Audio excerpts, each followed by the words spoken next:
Hello and welcome to Lean Into Green. I'm your host, Jenny Lamorgan, and I'm excited to be here with our guest today, Lori Alper from Groovy Green Living.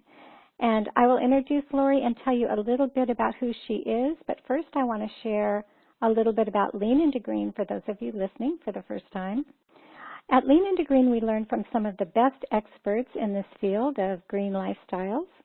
And you will discover how going green enriches your life, your health, your wealth, and your happiness in so many important and inspiring ways.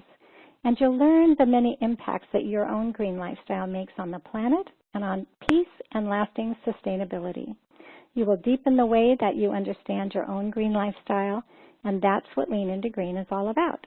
I'm a green entrepreneur and owner of greenwomanstore.com, and I've learned so much listening to our experts, and I know you'll be glad that you've listened in. So let me tell you a little bit about our guest today. Lori Alper is a green living enthusiast and lifestyle writer, speaker, mother, and borderline vegan, and recovering attorney.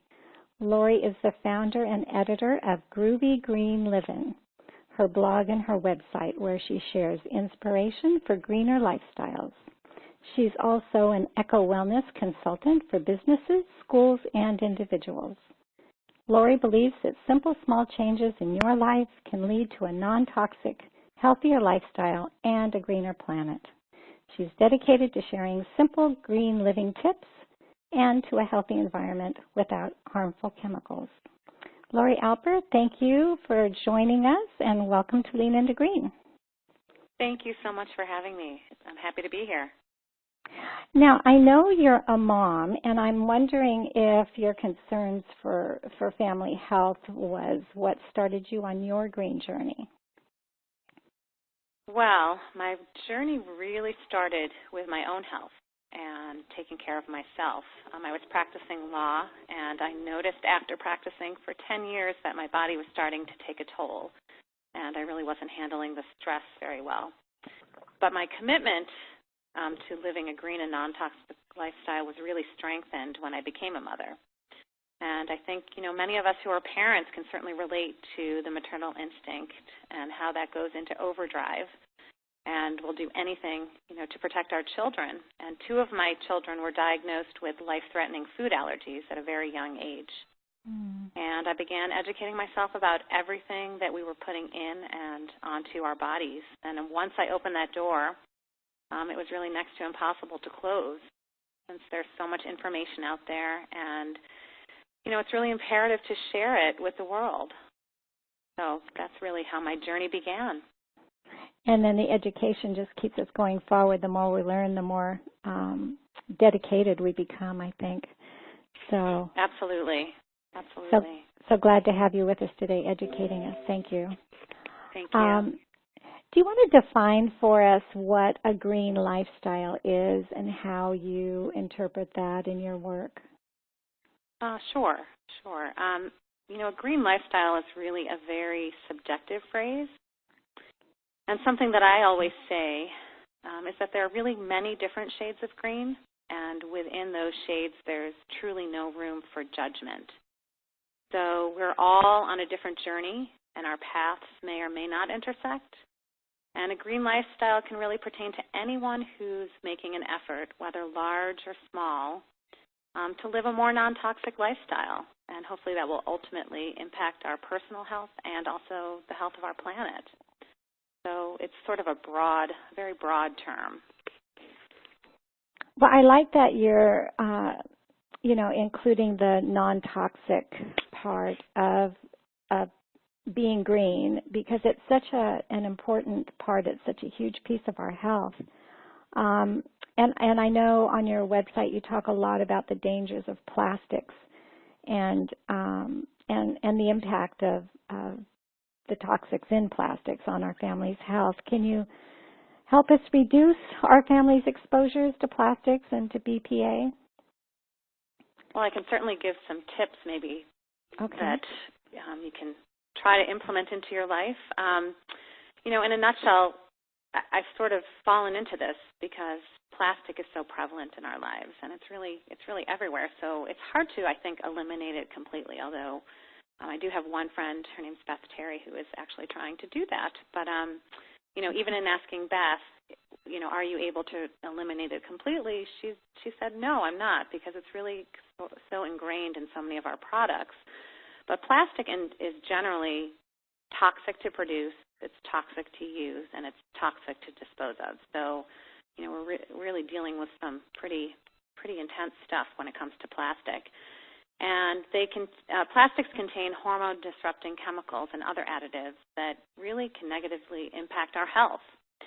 So my rule of thumb is quite simple. I try my best to not let plastic come into contact with the food that my family's eating.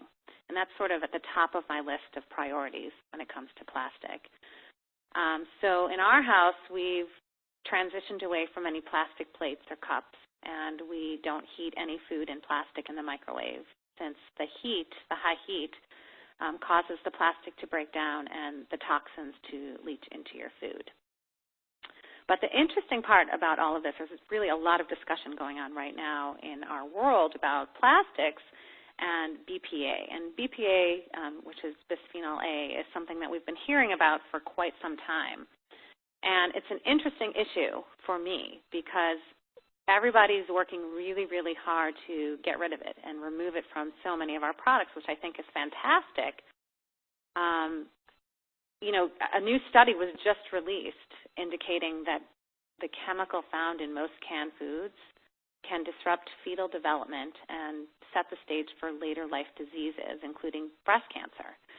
So the chemical that's found in most canned foods is BPA. But the interesting piece is now all of these retailers and manufacturers are trying to replace BPA, and they're trying to find an alternative to BPA. And, I'm not so sure that the alternatives are any better. And there have been no studies done on the alternatives, so that's very concerning to me. And I was even interviewed by ABC World News Tonight about this, and I talked with them about the FDA's decision not to ban BPA and my concern about these alternatives. So I guess the big picture here, my big piece of advice is to try your best to steer clear of plastics, especially plastics that come in contact with food or things that will be ingested. So, okay, that's very important. That's a good place to start. And a lot of people really don't know about microwaving in plastic. Of course, it's so convenient, but I don't think the information's out there about how toxic that can be. Yeah, it's really, I'm not against using a microwave per se, but when it comes to microwaving food in plastics, and, a lot of food, especially fast food that's frozen, comes in those containers that they say microwave safe, and many times those containers are made from plastic. So what I do is I actually take the food out of the container and put it into a ceramic bowl or a glass bowl, and then I would use that in the microwave rather than the plastic container. Okay, that's a good alternative. Now, can you give us some places to start, some simple beginnings after we've stopped using plastic with our foods that we may or may not already be using, but that some simple tips that we can use at the stage 2, step 2? Sure. One very simple tip is to make the switch to reusable bags, and I'm sure many of us have already done that. The tricky part for me has always been remembering to bring the reusable bags. So I've made the switch. I have, hundreds of crunched up reusable bags laying around, but sometimes I make my way all the way to the supermarket or to the pharmacy, and I get there and I'm without a bag. So I think, make the switch to reusable bags, but find a way to remember them. So what I do is I keep them in my passenger seat of my car, right in front of my face so that when I pop out of the car, they're easy to grab. Or I keep a smaller version in my bag or my backpack, whatever I'm carrying around. Another simple tip is gradually change over to non-toxic cleaning products. And the reason I say gradually is it can be a very overwhelming process. So as your cleaning products run out, consider replacing them with a non-toxic alternative. And that could be, make your own. There are lots of do-it-yourself recipes out there for making your own. Or go to the store and buy safer, non-toxic cleaning supplies. There are a lot of them out there. You just have to sort of do your homework and make sure you're buying something that is truly safe. So those are probably the two places that I would start that are really kind of simple and not too overwhelming, hopefully. And, these small changes will make a big difference in many, many ways. And there's steps within these steps, certainly, especially with the cleaning products. I know I recently got some OxyClean biodegradable and powder, and I've used it to make so many different useful cleaning applications, in a spray bottle to use for spot removing and cleaning the counters and all of that.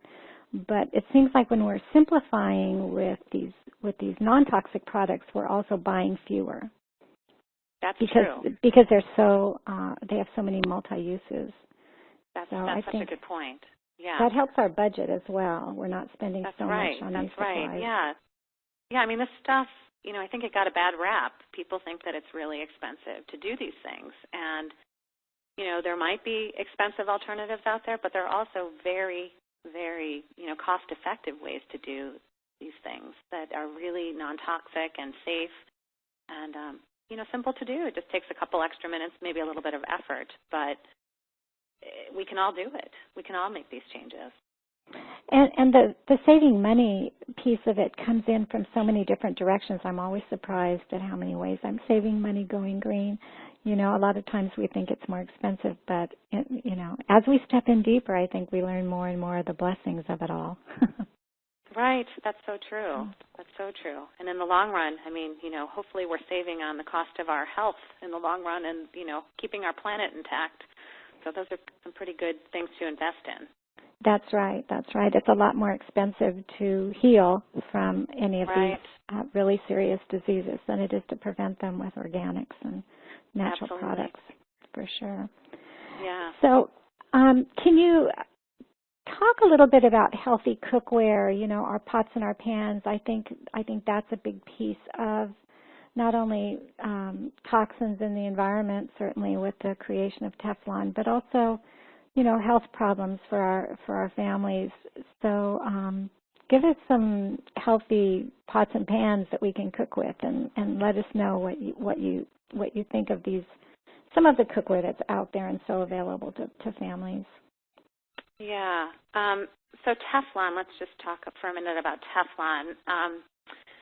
Teflon is really, so nonstick pans, pots and pans, which we all have come to love because they're so easy to use and convenient, they're essentially metal pans, such as an aluminum pan, and they're coated with a synthetic polymer called PTFE, also known as Teflon. And according to the Environmental Working Group, this is extremely toxic, especially when it's heated at very high temperatures. The Teflon releases a chemical, and this has been known to kill pet birds because of the fumes and also to cause flu-like symptoms in people. So Teflon is a big no-no and something that we should really remove from our kitchens and try really hard not to use. And also, if the Teflon is scratched, it can also emit toxins as well into our foods. So there are lots of alternatives out there, and things that are fabulous to use and fabulous to cook with. I love to cook, and glass is wonderful. Glass is great for cooking, baking. I use it for so many different things, and that's really a very safe way to go. Stainless steel also. People complain about stainless steel because it's certainly not nonstick, but there are ways to make it nonstick. I have a trick. You heat the pan first, then put a little oil in, and then cook what you're going to cook, whether it's eggs, pancakes, and nothing sticks. And I've taught my children that. They're really good at it now. And then the other type of pan that I really like to use is a cast iron pan, something that our grandmothers and grandfathers maybe used way back when. But these have really held through, and they're wonderful to cook with. So look for a safer alternative. Stay away from Teflon. And the cast iron is certainly non-stick. I mean, things crisp up better, certainly, and I love cast iron skillets, but I'm going to try your trick of heating the pan first before adding the oil for the stainless steel, because I have wonderful stainless steel that I love, and so I think we can all try that tool and create our own non-stick, kitchenware that isn't toxic for our families. Thank you very, very much. You're welcome. Great suggestions. Yeah. All right, and so I know you probably have really good advice for greening our lawns and our gardens, and how to have a non-toxic barbecue area. So even though we're kind of leaving summer behind us here, let's talk a little bit about how to keep our lawns and gardens toxic-free, certainly for our animals and our children and our families. Sure, yeah.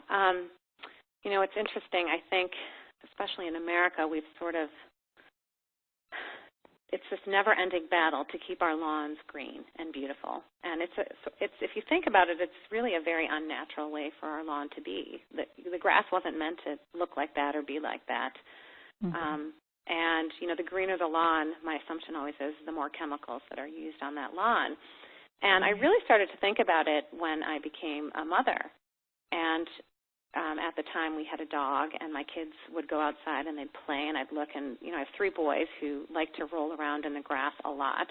And I'd look outside and see the dog rolling around and the 3 boys rolling around, and, I kept thinking, oh, what are they rolling in? And I felt like I needed to shower them as they came inside.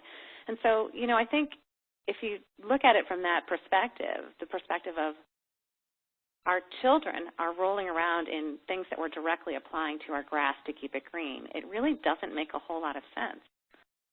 It's just not the way nature intended it to be. So, and then what happens is those chemicals are not only on our children, but then if they come into the home, they're tracking them into the house on the bottom of their shoes and on pets' paws. So I think step number 1 is don't use pesticides on your lawns. And there are lots of other ways. I mean, my lawn doesn't look as beautiful as everybody else's in the neighborhood, but it doesn't look bad, and I don't use any chemicals on my lawn at all. So I really believe it can be done. And then in terms of gardening, really the same thing. Don't use pesticides. And thankfully, this is really becoming more and more mainstream. So there are products available that work, preventing bugs and preventing other things from eating your beautiful gardens that don't require the use of pesticides. You can make your garden organic, and then not only are you not placing pesticides into the soil, but also the food that you're eating from your garden and that's going into your body will be organic, and it won't contain pesticides. So take a look. Go walk down the aisle. Go to an organic or co-op, organic supermarket or co-op, and see what products they have. I think you'll be surprised how many are available. There are lots of alternatives that really aren't toxic. And then we all love to barbecue. And as delicious as grilling is, research has shown that there are cancer-causing compounds that are formed when meat, poultry, or fish are cooked at a very high heat. So one trick for barbecuing or grilling is to try to cook your food at a low temperature and flip it frequently so that it doesn't get that black char on it. And you don't want to grill it longer than necessary. So just be careful when you're grilling. Don't overcook your food. And then also when it comes to barbecuing or grilling, you want to use reusable products. I think most of us think of a barbecue as, lots of paper products and lots of paper napkins and throwing it all away. And that's really creating a lot of garbage. And, barbecues are just known for their abundance of paper products and plastic utensils. So if we offer our guests or our family reusable products in place of those single-use plastic and paper products, I think, we'll be making, again, a relatively small change that can have a very large impact. So there are some tips for you. Very good, very good. Yes, I like the flipping the barbecue food over more often and not having it get that char broil that's so that we've heard for so many years, probably, I don't know, 20 years we've heard that the barbecue or, any kind of high heat burning of the food can be carcinogenic. We've heard that for a long time. So Right. So flipping often, and I know something that we've always used on our roses especially is a little bit of garlic water to get rid of the aphids, and I just love doing that. So. Yeah, I mean, it's such an easy thing to do. Also, I've heard that if you plant onions and garlic sort of on the perimeter of your garden, it will keep deer away, keep, the bunnies away. Oh, interesting. They don't like the flavor. Yeah. Or the scent, probably, too. Or the scent, right, or the scent, you're right. Right, and that society garlic, I know I've seen that around a lot of gardens. Yeah, yeah. So speaking of critters, what about the disappearing bees? Can you tell us what you know about the importance of the bees, certainly, and their disappearance, and how maybe we can help support these important pollinators and bring their numbers back? Yeah, it's a real issue right now. It really is, and it actually ties in beautifully to what I was talking about with regard to gardening and our lawns. So right now there are lots of bees that are dying, and the reason they're dying is because of pesticides. So it's pesticides that we're using on our gardens and garden plants, and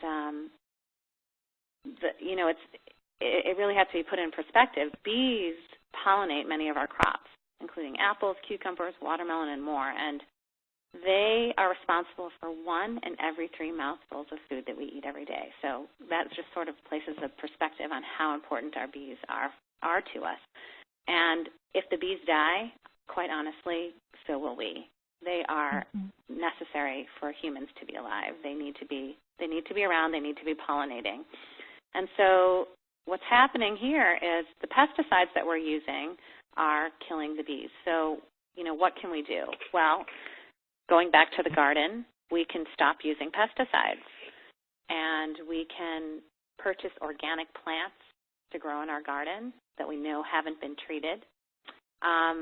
We can stop using bee-toxic pesticides and just try to use alternatives that could potentially attract bees and other insects to our garden. We want them to come to our garden. And then just make sure that we, stand up for our rights. We can send letters to the CEOs of some of the major retailers that they sell plants that have been sprayed with chemicals that will actually kill bees. So, there are lots of things we can do. We can take it from a very small scale all the way up to writing letters and being an activist with regard to this scary topic.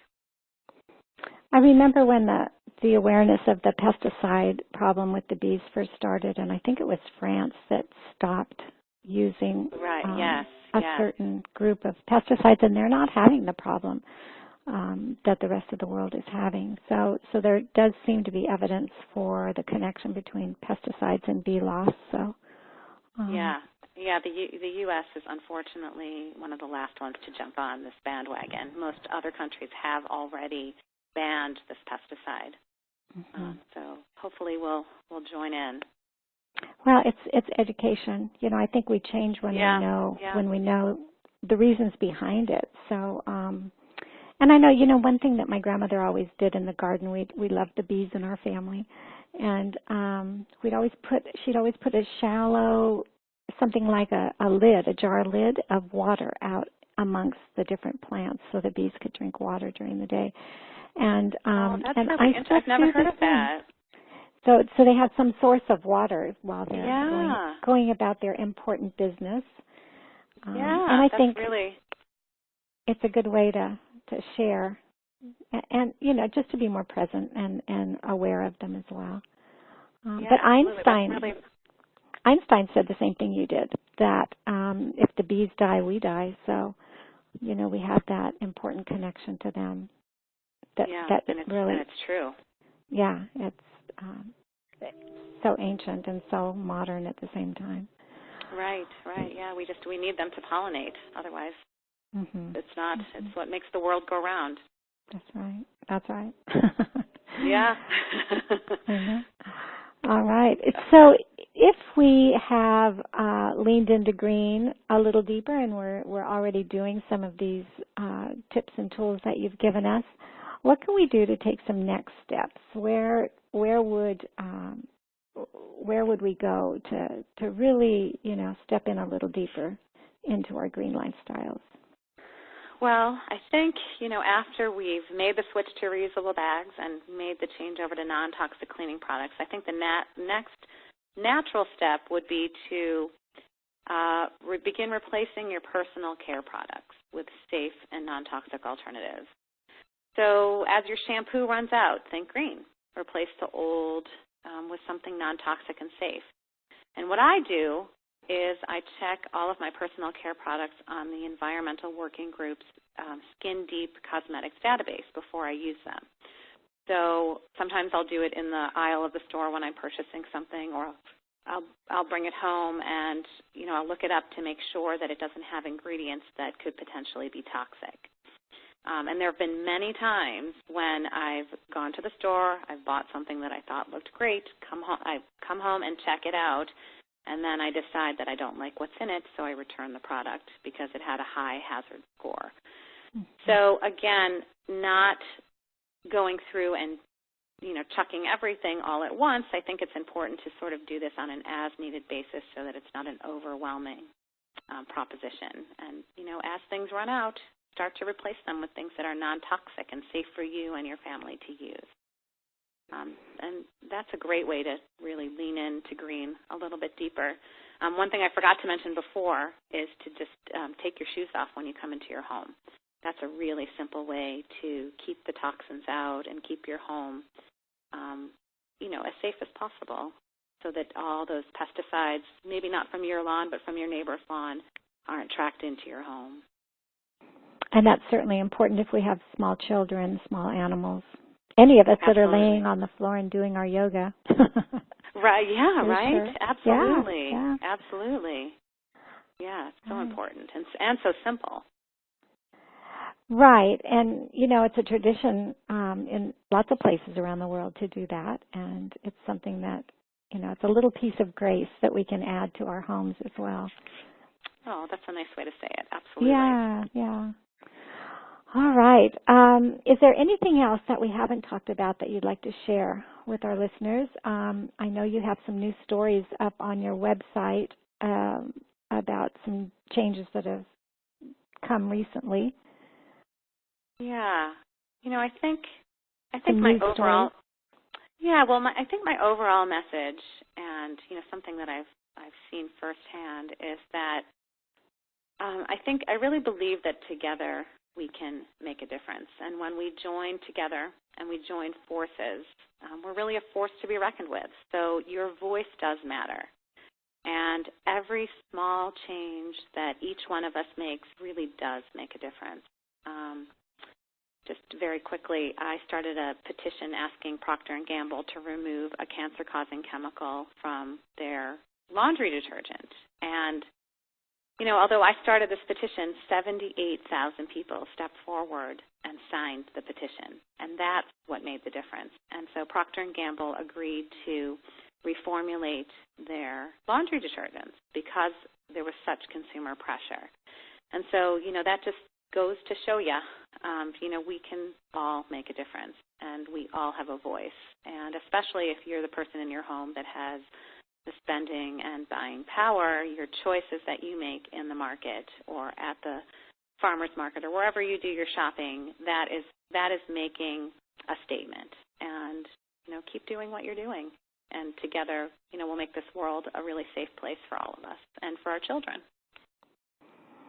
And that's so important. And for 85% of the consumer dollar, it's us women that are making those right. conscious decisions about what to buy. And our consumer power is really it's powerful. And we see pretty fast responses by the manufacturers when we make our voices loud. So great work, Lori. Very nice. Yeah, thank you. Well, it was a lot of people that came together for that one. So. Uh-huh.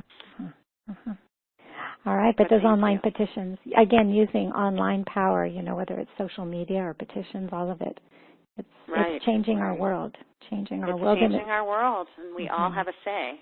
That's right, in such a good way. Yeah. All right. Thank you, Lori Alper, for all your good tips and information. And you can learn more about Lori's Groovy Green Livin, and that's Livin, by checking out her blog at groovygreenlivin.com. That's Groovy, the color green, and Livin.com. We have links for her website, and we have links for the non-toxic preschool backpack guide. Now, do you want to tell us a little bit about this?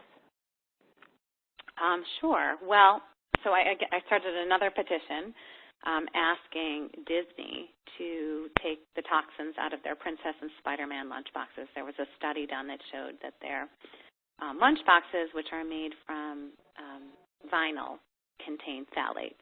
And so I started a petition, and 61,000 people have signed it. And so I thought it was really important this year to help people and give them options for non-toxic backpacks that were made from safe materials, so that when your children are using them on a daily basis, their books are in there, their lunch boxes are inside.